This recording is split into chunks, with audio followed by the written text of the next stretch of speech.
अध्याय 9। आत्म अनुशासन और नेतृत्व। सेना में अनुशासन की अवहेलना से ज्यादा हानिकारक कुछ भी नहीं है, क्योंकि संख्या नहीं, अनुशासन से ही एक सेना दूसरी से श्रेष्ठ बनती है। George Washington. नेतृत्व और आत्म अनुशासन साथ साथ चलते हैं। ऐसे प्रभावी लीडर की कल्पना करना संभव ही नहीं है जिसमें आत्म अनुशासन, इच्छा शक्ति, आत्मनियंत्रण और आत्म विजय की कमी हो। लीडर का सबसे बड़ा गुण यही है कि उसका स्वयं पर और अपनी हर स्थिति पर पूरा नियंत्रण होता है। इतिहास में लीडर्स की जितनी ज़्यादा ज़रूरत और मांग आज है, उतनी पहले कभी नहीं रही। हमारे समाज के हर क्षेत्र में, लाभकारी और गैर लाभकारी दोनों ही क्षेत्रों में लीडर्स की ज़रूरत है। हमें अपने परिवार, कंपनी, आराधना स्थल, सामुदायिक संगठन और खास तौर पर राजनीति में लीडर्स की ज़रूरत है। हमें ऐसे स्त्री पुरुषों की ज़रूरत है जो अपनी जिम्मेदारियों को गंभीरता से लें और स्थिति की कमान संभालने के लिए आगे कदम बढ़ाने के इच्छुक हों। सौभाग्यवश नेतृत्व की कला सीखी जा सकती है। लीडर समय के साथ विकसित होते हैं। वे आमतौर पर अपना विकास स्वयं करते हैं, कड़ी मेहनत, अनुभव और प्रशिक्षण के द्वारा। जैसा कि पीटर ईकर ने एक बार कहा था, हो सकता है कि कुछ लीडर्स पैदाइशी होते हों, लेकिन उनकी संख्या इतनी कम है कि सृष्टि की महान योजना में उनसे कोई फर्क नहीं पड़ता। विकास की 4 अवस्थाएं। अपने व्यवसायिक करियर में आप कार्य और लक्ष्य प्राप्ति के 4 स्तरों से गुजरते हैं। पहले आप कर्मचारी बनकर अपना करियर शुरू करते हैं और इस स्तर पर आपका ज्ञान व अनुभव सीमित होता है।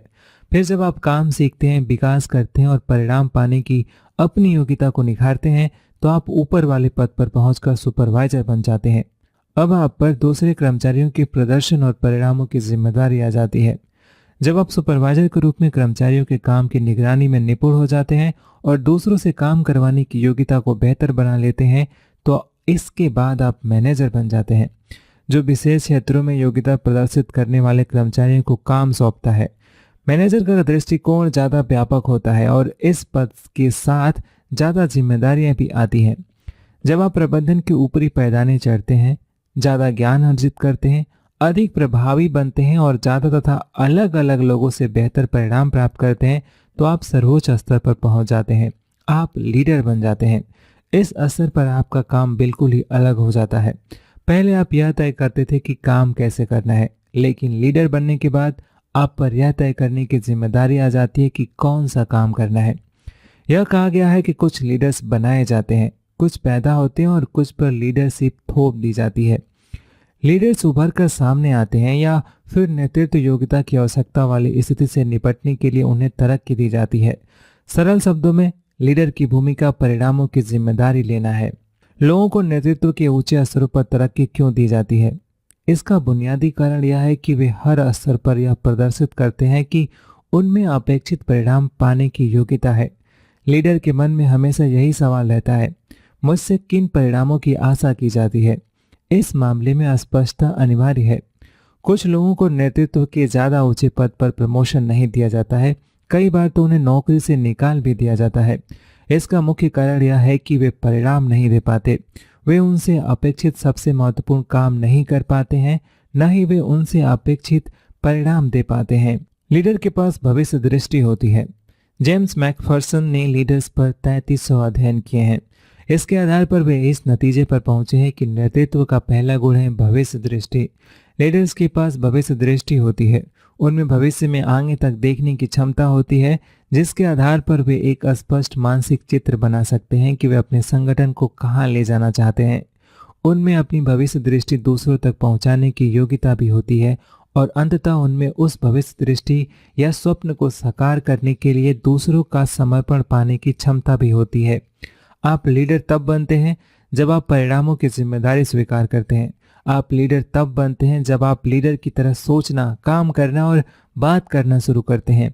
आप लीडर तब बनते हैं जब आप अपने और अपनी कंपनी, अपने जीवन या अपनी जिम्मेदारियों के क्षेत्र में भविष्य दृष्टि विकसित करते हैं। लीडरशिप और भविष्य दृष्टि के महत्व पर सैकड़ों पुस्तकें लिखी गई हैं। उन सभी में सार रूप से एक ही सिद्धांत बताया गया है। सेनापति के पास विजय की भविष्य दृष्टि होती है, जिसे वह कभी अपनी नजरों से ओझल नहीं होने देता। सीईओ के पास कंपनी के उत्कृष्ट प्रदर्शन और परिणाम की भविष्य दृष्टि होती है, जिसके प्रति वह पूरी तरह समर्पित होता है। लीडर पैमाने तय करता है। लीडर पूरे संगठन में पैमाने तय करता है। यह संभव ही नहीं है कि किसी संगठन के किसी भी अन्य व्यक्ति के पास लीडर से ज्यादा स्पष्ट भविष्य दृष्टि हो। या वह उत्कृष्टता के ज़्यादा ऊंचे पैमाने पर काम करे। इसी कारण लीडर रोल मॉडल होता है। वह संगठन के हर व्यक्ति के मनोबल और मनोदशा को तय करता है। लीडर का व्यक्तित्व और कार्यशैली कंपनी के हर कर्मचारी, संगठन या विभाग पर प्रभाव डालती है। किसी कंपनी में मनोबल नीचे से ऊपर नहीं उठता है। वास्तव में वह तो शिखर से यानी लीडर से नीचे के कर्मचारियों तक आता है। लीडर के व्यवहार का हर कर्मचारी के व्यवहार पर प्रभाव पड़ता है। यदि लीडर सकारात्मक, आत्मविश्वासी और उत्साही है तो संगठन के हर व्यक्ति पर उसके इस व्यवहार का प्रभाव पड़ेगा। परिणाम यह होगा कि हर कर्मचारी ज्यादा सकारात्मक, आत्मविश्वासी तथा उत्साही बन जाएगा। जो कहें वही करें। जब आप लीडर बन जाते हैं तो आपको लीडर जैसा बनने के लिए खुद को अनुशासित करना होगा। आपको लीडर की भूमिका के अनुरूप चलना, बात करना और काम करना चाहिए। तब आपकी जिम्मेदारियां अलग हो जाती हैं और एक भिन्न व्यक्ति बन जाते हैं। ऊपर की सीढ़ियां चढ़ते समय शुरुआत में आप स्टाफ या सेल्स पर्सन के सदस्य होते हैं। मैनेजर बनने पर आप प्रबंधन का हिस्सा होते हैं। इसका मतलब कि जूनियर कर्मचारी के रूप में आपका दृष्टिकोण ऊपर की तरफ और इधर उधर होता है, लेकिन लीडर बनने के बाद आपका दृष्टिकोण नीचे की ओर हो जाता है, उन सभी कर्मचारियों की ओर जिनके प्रति आप जिम्मेदार हैं। शायद लीडर का सबसे महत्वपूर्ण काम यह है कि वह रोल मॉडल बनने के लिए खुद को अनुशासित करे। कल्पना करें कि हर व्यक्ति आपको देख रहा है और आपके व्यवहार के आधार पर अपने कार्यों और शब्दों को ढाल रहा है। लीडर बनने के बाद आपके पास आराम से बैठने की विलासिता नहीं होती है।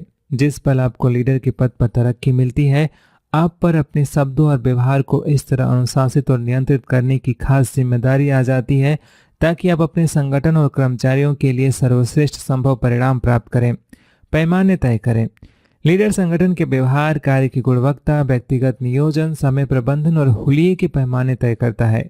उत्कृष्ट संगठनों का लीडर वह व्यक्ति होता है जिसका अनुकरण और अनुसरण हर कर्मचारी करना चाहता है। अधिकांश मामलों में लीडर कंपनी के बाकी कर्मचारियों से ज्यादा कड़ी मेहनत करता है। वह सबसे समर्पित, संकल्पवान, साहसी, भविष्य दृष्टा और लगनशील दिखता है। लीडर ही वह पैमाना तय करता है जिसका अनुसरण हर व्यक्ति करना चाहे। लीडर यह पैमाना भी तय करता है कि संगठन के कर्मचारियों के साथ कैसा बर्ताव हो। जब लीडर कर्मचारियों से शिष्टता, परवाह और सौजन्य के साथ व्यवहार करता है तो जल्दी ही कर्मचारियों को यह एहसास हो जाता है कि उन्हें भी ऐसा ही व्यवहार करना चाहिए। मूल्य और सिद्धांत तय करें। संगठन के स्पष्ट भविष्य दृष्टि के अलावा लीडर के पास मूल्यों और नियोजन सिद्धांतों का समूह भी होना चाहिए जिनसे व्यवहार करने और निर्णय लेने में मार्गदर्शन मिले। हर एक को यह पता होना चाहिए कि लीडर और कंपनी के सिद्धांत व आधारभूत मान्यताएं क्या हैं। लीडर नैतिकता के ऊंचे मानदंडों पर चलता है और उत्कृष्ट प्रदर्शन की भविष्य दृष्टि को हर समय व्यक्त करता है। उसे अपने शब्दों के अनुरूप व्यवहार करना चाहिए और अपने सिखाए मूल्यों तथा सिद्धांतों पर अमल करना चाहिए। लीडर का सबसे बड़ा पैमाना व स्वर्णिम नियम है, दूसरों के साथ वैसा ही करो जैसा आप उनसे अपने लिए चाहते हो। उदाहरण के लिए, जब जैक वेल्स जनरल इलेक्ट्रॉनिक के प्रेसिडेंट थे तो वे मैनेजर्स को प्रोत्साहित करते थे कि वे हर कर्मचारी से अच्छा व्यवहार करें। वे उनसे कहते थे कि किसी भी कर्मचारी के साथ व्यवहार करते समय वह याद रखे कि भविष्य में किसी भी समय वह कर्मचारी उनका बॉस भी बन सकता है, यानी तब पूरा समीकरण ही बदल जाएगा। बॉस अधीनस्थ बन जाएगा और अधीनस्थ बॉस बन जाएगा। जाहिर है इसके बाद मैनेजर का कर्मचारी के साथ व्यवहार पूरी तरह से बदल गया और वे अपने स्टाफ से बहुत सम्मानजनक और शिष्ट व्यवहार करने लगे। नेतृत्व के 7 सिद्धांत। यहाँ प्रभावी लीडर बनने के 7 सिद्धांत बताए जा रहे हैं जिन्हें आपको अपने व्यवहार और कार्यों में शामिल करना चाहिए। नंबर 1, अस्पष्टता। यह शायद आपकी सबसे महत्वपूर्ण जिम्मेदारी है। आपको पूरी स्पष्ट पता होना चाहिए कि आप कौन हैं और किन सिद्धांतों के लिए खड़े हैं। आपकी भविष्य दृष्टि बिल्कुल स्पष्ट होनी चाहिए। आपको सटीकता से पता होना चाहिए कि आप अपने कर्मचारियों का नेतृत्व करके उन्हें कहां ले जाना चाहते हैं। आपको पूरी स्पष्टता से मालूम होना चाहिए कि संगठन के लक्ष्य और उद्देश्य क्या है और उन्हें कैसे प्राप्त किया जाएगा। खास तौर पर आपको संगठनात्मक मूल्यों, मिशन और उद्देश्य और इनकी सार्थकता के बारे में भी बिल्कुल स्पष्ट होना चाहिए। आपके आसपास और नीचे के हर कर्मचारी को यह ठीक ठीक पता होना चाहिए कि वे जो काम करते हैं उसे क्यों कर रहे हैं और उनकी कंपनी का निर्माण किस उद्देश्य से किया गया है। दूसरा, क्षमता। लीडर के रूप में आपको उत्कृष्ट प्रदर्शन का पैमाना बनना होगा। साथ ही आपको कंपनी के हर कर्मचारी का रोल मॉडल भी बनना होगा। आपका लक्ष्य यह होना चाहिए कि आपकी कंपनी अपनी प्रतिस्पर्धा सर्वश्रेष्ठ कंपनी जितनी या उससे अच्छी बने।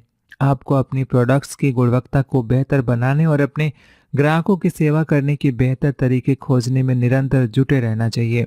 तीसरा, समर्पण। लीडर संगठन की सफलता के लिए पूरी तरह समर्पित होता है। उसे पूरा विश्वास होता है कि उसकी कंपनी अपने क्षेत्र में सर्वश्रेष्ठ या भविष्य में सर्वश्रेष्ठ बनेगी। संगठन के प्रति और सफलता तथा उपलब्धि के प्रति इस उत्साही समर्पण से कर्मचारियों को अपना सर्वश्रेष्ठ कार्य करने की प्रेरणा मिलती है, तभी वे काम में पूरी दिल लगाते हैं। चौथा, बाधाएं। लीडर का काम उन बंधनों या बाधक तत्वों को पहचानना है जिनसे कंपनी की आमदनी और लाभ के सबसे महत्वपूर्ण लक्ष्यों पर असर पड़ता है। उन बंधनों और बाधाओं को दूर करने के लिए लीडर कर्मचारियों को नियुक्त करता है और संसाधन आवंटित करता है, ताकि कंपनी उस उद्योग में कार्यरत सर्वश्रेष्ठ कंपनियों में से एक बन जाए। पांचवा, रचनात्मकता।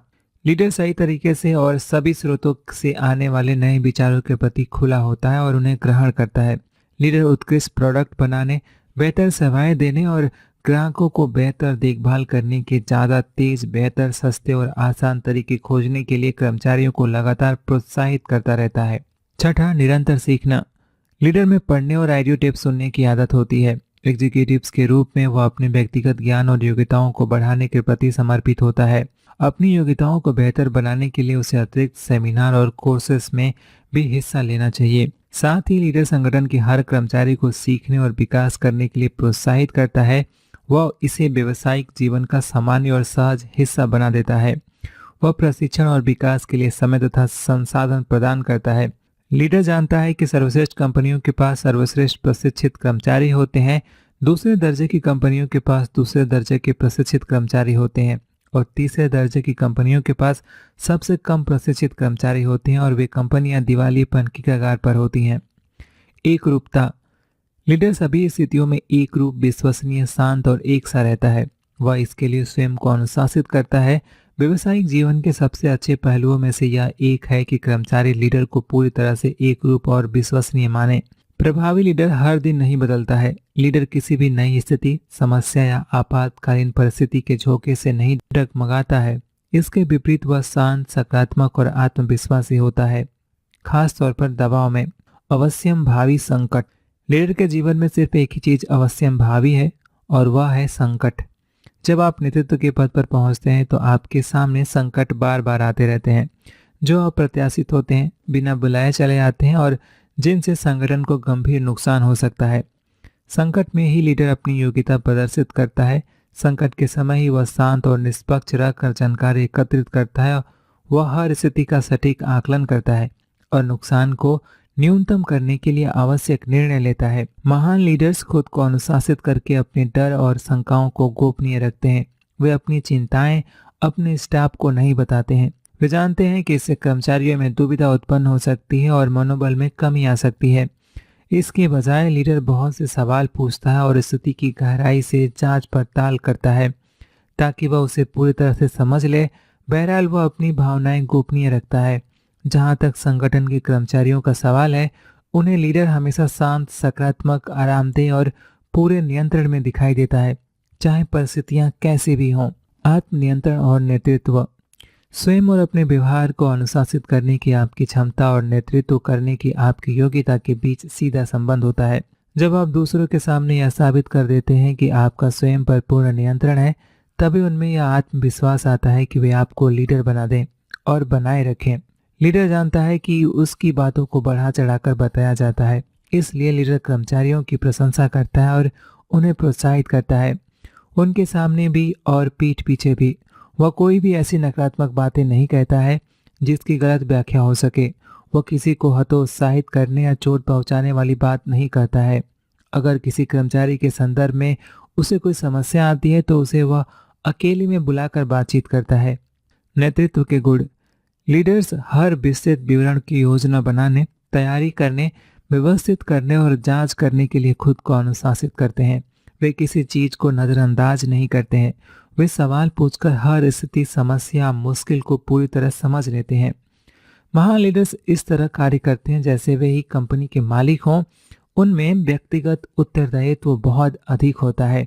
लीडर समस्या के लिए कभी शिकायत नहीं करते, बहाने नहीं बनाते और दूसरों को दोष नहीं देते। वे सावधानी से जानकारी एकत्रित करते हैं और आवश्यक निर्णय लेते हैं। वे पैमाने और मानदंड स्थापित करते हैं तथा दूसरों से उनके अनुरूप प्रदर्शन करवाते हैं। वे इस बात पर जोर देते हैं कि काम तुरंत और अच्छी तरह से हो। लीडर्स शिखर पर पहुंचते हैं। लीडर्स किसी संगठन के शिखर पर उसी प्रकार पहुंच जाते हैं जिस प्रकार मलाई दूध में ऊपर उठ जाती है। जब आप परिणाम प्राप्त करने की पूरी जिम्मेदारी स्वीकार करते हैं, अपने सबसे महत्वपूर्ण कार्य पूरे करने पर ध्यान केंद्रित करते हैं, अपने ज्ञान और योग्यताओं को निरंतर बढ़ाते रहते हैं, साथ ही अपनी कंपनी में महत्वपूर्ण योगदान देने की क्षमता में वृद्धि करते रहते हैं और दूसरे लोगों के साथ दयालुता तथा प्रवाह भरा व्यवहार करते हैं, तो आप स्वाभाविक लीडर के रूप में उभर आएंगे। जैसे जैसे आप अपने संगठन के प्रति मूल्यवान योगदान देने वाली अपनी बढ़ती हुई योग्यता प्रदर्शित करते हैं, आपके ऊपर नीचे और आसपास के लोग यही चाहेंगे कि आपको तरक्की देकर नेतृत्व के पद पर पहुंचा दिया जाए और आपके वहां पहुंचने के बाद वे आपको पूरा सहयोग देंगे। लीडर की तरह चलना, बोलना, कार्य करना और दूसरों के साथ व्यवहार करना जीवन में आपका प्राथमिक लक्ष्य है। अंततः आपका पद आपके प्रदर्शन के अनुरूप बन जाएगा। अगले अध्याय में हम यह सीखेंगे कि अपने व्यावसायिक जीवन और गतिविधियों में ज़्यादा सफल होने के लिए आवश्यक अनुशासन कैसे विकसित किया जाए और उनका अभ्यास कैसे किया जाए। कार्य अभ्यास 1। स्वयं से पूछें, मुझसे किन परिणामों की अपेक्षा की जाती है, और फिर हर दिन उन परिणामों को पाने पर पूरी एकाग्रता से ध्यान केंद्रित करें। 2. स्वयं को अपने संगठन के लीडर के रूप में देखें और खुद से पूछें, यह कंपनी कैसी होगी अगर इसका हर कर्मचारी मेरे जैसा हो। 3. सफलता और उत्कृष्ट प्रदर्शन के आधार पर स्वयं और संगठन के लिए एक स्पष्ट रोमांचक भविष्य दृष्टि तैयार करें। 4. अपने व्यवसाय में कार्यरत सबसे महत्वपूर्ण लोगों को पहचानें और यह तय करें कि उनके सर्वश्रेष्ठ प्रदर्शन को पाने के लिए आपको उनके प्रति कैसा व्यवहार करना होगा। 5. पहले से यह संकल्प करें कि अवश्यंभावी संकट आने पर आप शांत, नियंत्रित और बुद्धिमत्तापूर्ण तरीके से प्रतिक्रिया करेंगे। 6. उन मूल्यों और सिद्धांतों को पूरी तरह स्पष्ट कर लें जिन पर आपको यकीन है और जिन पर आप अडिग हैं, फिर उन्हें अपने आसपास के लोगों को बताएं। 7. हर व्यक्ति को सक्षम, मूल्यवान और महत्वपूर्ण मानकर व्यवहार करें। यह अपेक्षित निष्ठा और सर्वश्रेष्ठ प्राप्त करने की कुंजी है।